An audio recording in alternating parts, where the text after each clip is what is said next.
Oh shit. Okay, hold on. I know that shit is in here somewhere. Just gotta...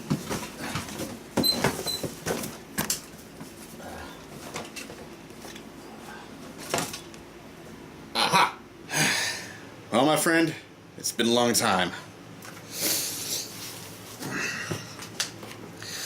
But we got some work to do. Spider-Man, Spider-Man, does whatever a spider can. Spins a web in his eyes, catches thieves just like flies. Look out, here comes the Spider-Man.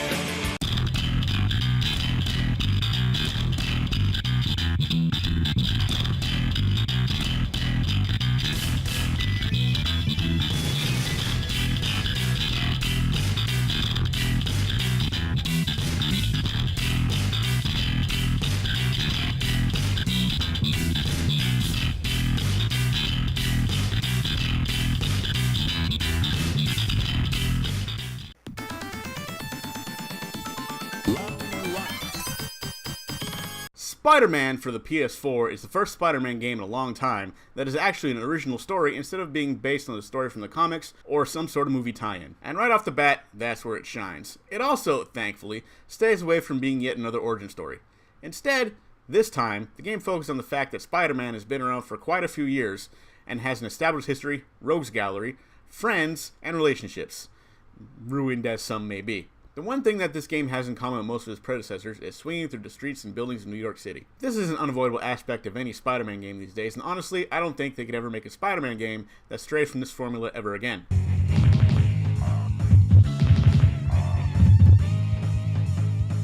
Of course, you wouldn't be Spider-Man without beating up random thugs on the streets with your sweet super spider powers. Spider-Man can punch, kick, dodge, and web up the poor bastards as they, well, try to kill him. Spider-Man has a whole array of moves and devices that he can unlock and use as the game goes on. Beating up thugs, finding backpacks, and catching pigeons, yeah, you heard that right, can yield you tokens to upgrade your equipment and unlock more Spider-Man costumes. These devices open up how combat works to help you take on multiple enemies at a time in creative ways. And you can switch these devices in the heat of combat to incapacitate multiple enemies and give you an edge in combat. The amount of things you can do to collect these tokens increases as the game goes on, introducing you to new challenges and even greeting you with some cameos from other characters in the Spider-Man lore. The cool thing about these costumes is that each costume has specific extra ability that comes with it. The best part is once you unlock that costume, you can take that special ability and add it to any costume.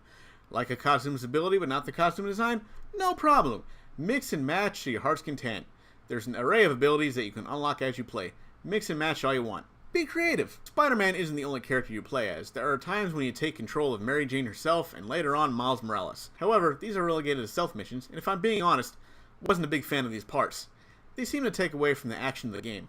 While it is fun to play stealthy as Spider-Man, something you do get a chance to do, it's just not as fun, because at least with Spider-Man, you could sneak up on the enemies and use various web devices to mess with them. You also get a chance to play as Peter himself, when he's not Spider-Manning. Some of these segments are either there to advance the story, or give you a chance to do all kinds of the sciencey stuff that you would see Peter do. It gives you a chance to see both sides of Spider-Man. The game itself looks amazing. You can tell they actually put work into this. As I stated earlier, this isn't a quick movie cash-in, and the attention to detail is astounding. But am I the only one who thinks that Peter looks a little too much like this guy? Maybe it's my imagination? I don't know. The only downside for me was the game itself can get pretty repetitive, a problem that it shares with some previous Spider-Man games from the past. Beat up bad guys, stop a car chase, search for Black Cat, lather, rinse, repeat. You can pretty much progress the story and just do the story missions, but ignoring the side missions and other things can cause you to miss out on leveling up your character. But if you're having fun swinging through the city and beating the crap out of people, have at it.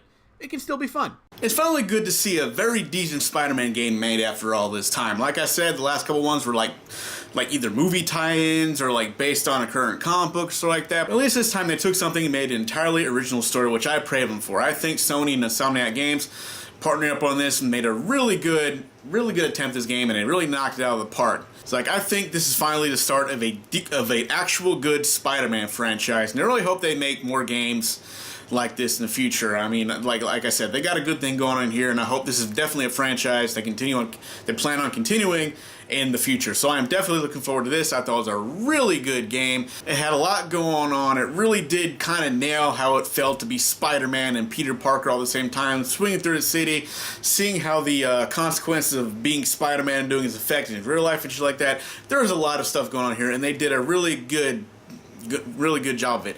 Like I said, there are some parts, unfortunately, I felt kind of repetitive, that kind of felt the same, that some stuff that I just did in the other Spider-Man games and didn't really feel that much different. But like I said, overall, the story, the characters, the way it presented it, I think that pretty much overrides a lot of the smaller complaints that I had about the game. Like I said, I don't think when going forward they're going to do much different gameplay-wise, but what they did with this one, with the costumes and the collectibles and all this other stuff that they added and put in this game, it was a really good job, and they did a really good job of getting this done. And I liked it, and I think it's a pretty good, decent game. So overall, I'm gonna go ahead and give this game an A-. The grade did go up because when I first started playing this game, I gotta be honest with you, I wasn't really feeling a lot of the combat. I thought it was alright, but nothing new. But like I said, as you go on and it adds on and more stuff happens, you add more and do more things, it really grows on you, and it really adds to the gaming experience. And I thought it was really good, so I put a lot of time in this game, thought it was kind of fun. And so like that, lots of things to do. You can do story, side missions, collect shit. A lot of cool stuff happens out there in this game, and you really should give it a shot. So anyway, that's my review of Spider-Man. Hope you enjoyed it, and hope I get another review out sometime in the next century. We'll see how it goes, but I'm trying to bring these back, and I will see you guys next time.